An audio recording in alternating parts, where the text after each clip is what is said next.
आज की पहली और बड़ी खबर की बात करें तो साइबर अपराधियों को पकड़ने के लिए बना जामताड़ा ग्रुप। 6 राज्यों की पुलिस आई एक साथ। झारखंड में जामताड़ा जिले ने साइबर क्राइम के क्षेत्र में अलग पहचान बना ली है। अब साइबर अपराधियों पर झारखंड पुलिस कई राज्यों की पुलिस के साथ मिलकर कार्रवाई करेगी। झारखंड सहित कई राज्यों में लगातार बढ़ते साइबर क्राइम पर लगाम लगाने के लिए पुलिस ने बड़ी रणनीति के तहत एक संयुक्त टीम बनाई है। इस संयुक्त टीम में झारखंड के साथ साथ 6 राज्यों की पुलिस शामिल है, जो साइबर अपराधियों के खिलाफ मिलकर काम करेगी। अनुसंधान में भी एक दूसरे का सहयोग करेगी। इन 6 राज्यों में बिहार, झारखंड, उत्तर प्रदेश, बंगाल, छत्तीसगढ़ और ओडिशा की पुलिस टीम शामिल है। 6 राज्यों की इस पुलिस टीम का नाम जामताड़ा ग्रुप रखा गया है। अगली बड़ी खबर की बात करें तो सीएम हेमंत मामले में चुनाव आयोग में पक्षकार बनना चाहती है झामुमो। राज्यपाल से पार्टी ने किया आग्रह, बताई वजह। झारखंड मुक्ति मोर्चा के महासचिव विनोद पांडे ने राज्यपाल रमेश बैस को पत्र भेजा है। उन्होंने चुनाव आयोग में सीएम हेमंत सोरेन की विधानसभा सदस्य से जुड़े मामले में पार्टी को पक्षकार बनाने की मांग की है। झामुमो की दलील है कि हेमंत सोरेन पार्टी के सदस्य हैं। उन्होंने झामुमो की टिकट पर चुनाव जीता था। उसी आधार पर उन्हें झामुमो विधायक दल का नेता चुना गया था, लेकिन भाजपा ने सरकार को अस्थिर करने की साजिश रची है। इसलिए 31 मई को उनकी सदस्यता के मामले पर आयोग में होने वाली सुनवाई में झामुमो को भी पक्षकार बनाया जाना चाहिए। अगली बड़ी खबर की बात करें तो झारखंड बोर्ड रिजल्ट इस तारीख को हो सकता है जारी। स्टूडेंट चेक कर ले संभावित तारीख। झारखंड एकेडमिक काउंसिल रांची जल्द ही कक्षा 10 और 12 के नतीजों का ऐलान कर सकता है। इस साल बोर्ड एग्जाम देने वाले छात्रों का इंतजार जून में खत्म हो सकता है। हालिया अपडेट के अनुसार बोर्ड परिणाम की घोषणा 15 जून 2022 तक हो सकती है। रिजल्ट की घोषणा आधिकारिक वेबसाइट jackresult.com पर होगी। हालांकि बोर्ड ने अब तक परिणाम जारी करने की तारीख घोषित नहीं की है, लेकिन सूत्रों की माने तो झारखंड बोर्ड रांची फिलहाल इवेल्यूशन प्रक्रिया में व्यस्त है। लोकल मीडिया रिपोर्ट के अनुसार 10वीं और 12वीं के पेपर का इवेल्यूशन 12 मई को शुरू हुआ। जैक आमतौर पर इवेल्यूशन का काम पूरा करने के लिए 20 दिन का वक्त लेता है। इस जानकारी के आधार पर यह अंदाजा लगाया जा सकता है कि झारखंड बोर्ड रिजल्ट या 10वीं 12वीं का रिजल्ट 15 जून तक जारी किया जा सकता है। अगली बड़ी खबर की बात करें तो 2 बच्चों की मां व 3 बच्चों के पिता के बीच था प्रेम। प्रेमिका का शव मिलने से सनसनी। झारखंड के रामगढ़ जिले के रजरप्पा थाना क्षेत्र के मुरुबंदा स्थित तालाब में शुक्रवार अहले सुबह एक महिला का शव मिला। इससे पूरे क्षेत्र में सनसनी फैल गई। महिला की शिनाख्त चितरपुर शिवालय रोड धोबी टोला निवासी नीलम देवी के रूप में की गई है। पुलिस को दिए आवेदन में कहा गया है कि गोपाल साव ने ही नीलम की हत्या कर शव को तालाब में फेंक दिया है। वो हमेशा अपनी बाइक से नीलम को कहीं ले जाता था और मारपीट करता था। पुलिस जांच कर रही है। बताया जा रहा है कि चितरपुर निवासी गोपाल साव अपनी प्रेमिका नीलम देवी को 26 मई को संध्या 6 बजे अपनी बाइक से कहीं ले गया था। 27 मई की सुबह मुरुबंदा तालाब से नीलम का शव बरामद किया गया। अगली बड़ी खबर की बात करें तो पूर्वी भारत का सबसे खूबसूरत होगा देवघर एयरपोर्ट। श्रावणी मेला से पहले देवघर एयरपोर्ट के उद्घाटन की तैयारी हो चुकी है। एयरपोर्ट अथॉरिटी ऑफ इंडिया ने सभी तरह के टेक्निकल व सिविल वर्क की तैयारी पूरी कर ली है। अथॉरिटी के अनुसार खूबसूरती में देवघर एयरपोर्ट पूर्वोत्तर भारत में सबसे अव्वल होगा। यह पर्यटकों के लिए आकर्षण का केंद्र बनेगा। एयरपोर्ट के गार्डन का लुक व टर्मिनल का आउटडोर सबसे आकर्षित करता है। टर्मिनल के अंदर आदिवासी नृत्य की कलाकृतियाँ व बाहर में कांवड़ यात्रा की कृतियां है। टर्मिनल के बाहर 30 मीटर का तिरंगा भी लगाया गया है। सोलर पैनल का कार पार्किंग यात्री सुविधा के साथ साथ बिजली भी देवघर एयरपोर्ट मुहैया कराएगी। गुरुवार को एयरपोर्ट अथॉरिटी ऑफ इंडिया के चेयरमैन संजीव कुमार के साथ सांसद डॉक्टर निशिकांत दुबे की बैठक में भविष्य में भी देवघर एयरपोर्ट की सुविधा बढ़ाने पर विचार किया गया।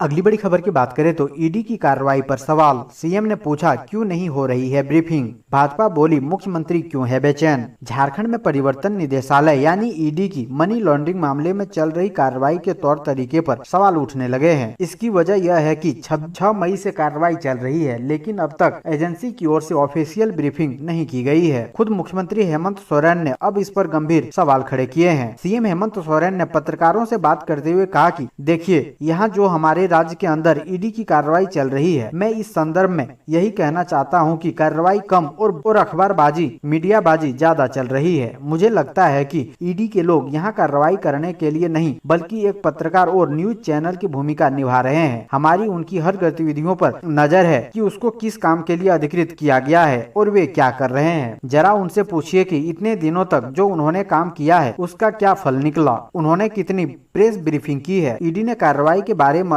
स्पष्ट रूप से क्या क्या लोगों को बताया, पाया और लोगों ने समझा। मुझे लगता है कि आज तक ईडी की ओर से एक प्रेस ब्रीफिंग हुई हो, ऐसा मुझे सुनने को नहीं मिला।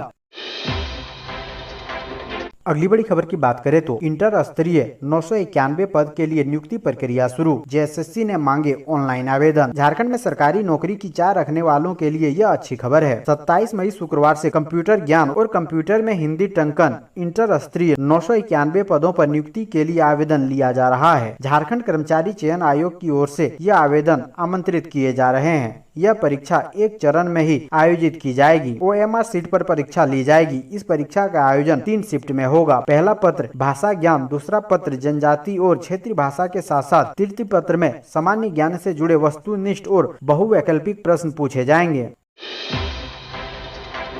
अगली बड़ी खबर की बात करें तो जमशेदपुर के बागबेड़ा के कई मतदान केंद्रों पर मारपीट और झड़प, करीब 4 लोग घायल, वोटरों पर दबाव बनाने का आरोप। जमशेदपुर प्रखंड के बागबेड़ा क्षेत्र में मतदान केंद्र पर जीप और मुखिया प्रत्याशियों के बीच मारपीट और झड़प हुई। बागबेड़ा के गाराबासा के मतदान केंद्र संख्या 64 और 65 में 2 प्रत्याशियों के समर्थकों के बीच विवाद हो गया। मारपीट की घटना में एक ही परिवार के 4 लोग घायल हो गए। इसमें कौशल किशोर मंडल, उनकी पत्नी बेबी मंडल, पुत्री काजल मुंडा और पुत्र अमित मंडल है। काजल मुंडा और बेबी मंडल को अधिक चोट आई है। मारपीट का आरोप महेश सिंह और कन्हैया सिंह समेत अन्य पर लगा है। घायलों को अस्पताल में दाखिल कराया गया है। अगली बड़ी खबर की बात करें तो माल पहाड़ी में 4 अवैध क्रशर सील। अवैध खनन व परिवहन के खिलाफ पाकुड़ जिला प्रशासन की कार्रवाई जारी है। इसी क्रम में प्रशासन ने माल पहाड़ी एवं सुंदरा पहाड़ी खनन क्षेत्र में छापेमारी कर अवैध रूप से संचालित 4 क्रशर को सील कर दिया है। कई क्रशर को प्रशासन ने ध्वस्त भी किया। कार्रवाई का नेतृत्व जिला खनन पदाधिकारी प्रदीप कुमार साहब ने किया। इस दौरान अवैध क्रशर के संचालक अब्दुल शेख, सलाउद्दीन शेख, अकीबुल शेख, शमसुद्दीन शेख के खिलाफ बिना लाइसेंस के क्रशर चलाने के कारण माल पहाड़ी ओपी में प्राथमिकी दर्ज कराई गई है। अगली बड़ी खबर की बात करें तो DAV स्कूल के प्रिंसिपल ने कर दी गंदी बात, नर्स को चैम्बर में बुलाकर मांगता था किस। ऑडियो और वीडियो आया सामने। एक निजी स्कूल के प्रिंसिपल की शर्मनाक करतूत सामने आई है। स्कूल के प्रिंसिपल का महिला नर्सिंग स्टाफ के साथ गंदी बात करने का ऑडियो और वीडियो सामने आया है। प्रिंसिपल पर महिला नर्सिंग स्टाफ से पिछले 2 साल से यौन शोषण करने का आरोप है। परेशान महिला ने थाने में प्रिंसिपल के खिलाफ केस दर्ज कराया है। महिला का आरोप है कि प्रिंसिपल उसे चैम्बर में बुलाकर उसके साथ अश्लील हरकत किया करता था। आरोपी प्रिंसिपल बिहार के जमुई का रहने वाला है। दरअसल पूरा मामला रांची के प्रतिष्ठित DAV कपिल देव स्कूल का है। अगली बड़ी खबर की बात करें तो हेमंत सोरेन मामले में नया मोड़। झामुमो ने राज्यपाल को भेजा पत्र, कहा चुनाव आयोग को भेज दीजिए। खनन लीज आवंटन मामले में भाजपा के गंभीर आरोपों का सामना कर रहे मुख्यमंत्री हेमंत सोरेन को चुनाव आयोग ने 31 मई को उपस्थित रहने के लिए कहा है। चुनाव आयोग उस दिन इस मामले की सुनवाई करने वाला है। इस बीच शुक्रवार को झामुमो ने झारखंड के राज्यपाल रमेश बैस को एक पत्र भेजा है। यह पत्र हेमंत सोरेन को नोटिस से संबंधित है। इसमें भाजपा के आरोपों को राजनीतिक से प्रेरित बताया गया है। इस पत्र के जरिए झामुमो ने राज्यपाल से आग्रह किया है कि उनके पत्र को भारत निर्वाचन आयोग को अग्रसारित कर दिया जाए। इसमें जवाब उल्लेखित है। अगली बड़ी खबर की बात करें तो बाबूलाल का हेमंत सोरेन पर बड़ा हमला, कहा बहुत जल्द होगा झारखंड का सारा कचरा साफ। झारखंड के पूर्व मुख्यमंत्री और भाजपा विधायक दल के नेता बाबूलाल मरांडी ने शुक्रवार को एक बार फिर मुख्यमंत्री हेमंत सोरेन को निशाने पर लिया है। उन्होंने केंद्रीय सतर्कता एजेंसी ED और केंद्रीय जांच एजेंसी CBI एवं भ्रष्टाचार के खिलाफ हो रही ताबड़तोड़ छापेमारी पर कहा कि झारखंड का सारा कचरा लगता है जल्द ही साफ हो जाएगा। बाबूलाल ने ट्विटर पर अपने संदेश में लिखा, इन दिनों भ्रष्टाचार के विरोध में परिवर्तन निदेशालय और CBI के एक के बाद एक छापेमारी व उससे उजागर हो रहे तथ्यों से लगता है कि इस मानसून में झारखंड का कचरा बहुत हद तक साफ हो जाएगा। अगली बड़ी खबर की बात करें तो पंचायत चुनाव में सत्तू प्याज खाने और कार्यालय खर्च को पुलिस को मिले 1.80 करोड़। पंचायत चुनाव में पहली बार धनबाद पुलिस को इतनी बड़ी धनराशि मिली है। भोजन पानी ठहराव बूथों पर रखरखाव के लिए 1.80 करोड़ रुपए का फंड सरकार ने आवंटित किया है। इस मद की राशि से पुलिसकर्मी चुनाव ड्यूटी में सत्तू प्याज खा रहे हैं। इसी से पुलिसकर्मी के ठहराव की व्यवस्था भी होनी है, मगर अधिकांश जगह बूथों के आसपास ठहरने की व्यवस्था पहले से निर्धारित होती है। चुनाव के दौरान अगर पुलिसकर्मी ऐसी जगह जाते हैं जहां व्यवस्था नहीं हो तो वहां टेंट लगाकर पुलिसकर्मी के रहने में जो खर्च होता है उसमें भी इसी राशि का इस्तेमाल होना है। चुनाव तैयारी में कार्यालय में जो खर्च आएंगे उनका भुगतान भी इसी फंड से होगा। अगली बड़ी खबर की बात करें तो गुमला के बूथ संख्या 66 पर मतदान कर्मी की मौत। गुमला के बूथ संख्या 66 पर मतदान कर्मी की मौत, खराब तबीयत के बावजूद लगा दी ड्यूटी। झारखंड पंचायत चुनाव के चौथे व अंतिम चरण के दौरान गुमला के पालकोट प्रखंड में वोटिंग के दौरान एक मतदान कर्मी की मौत हो गई। पालकोट के प्रोजेक्ट बालिका उच्च विद्यालय बूथ संख्या 66 पर मतदान कर्मी तैनात था। सूचना के अनुसार मृतक गुमला के वाटरवेज डिपार्टमेंट में कार्यरत था और मूल रूप से बोकारो जिले के पेटरवार थाना के रांगा माटी का रहने वाला था। मृतक की पहचान महानंद कुमार के रूप में हुई है। अगली बड़ी खबर की बात करें तो राज्यसभा सीट को लेकर जेएमएम और कांग्रेस में रार। हेमंत सोरेन की पत्नी हो सकती है उम्मीदवार। झारखंड में राज्यसभा की एक सीट को लेकर सत्तारूढ़ गठबंधन के जेएमएम और कांग्रेस के बीच सहमति के आसार नहीं है।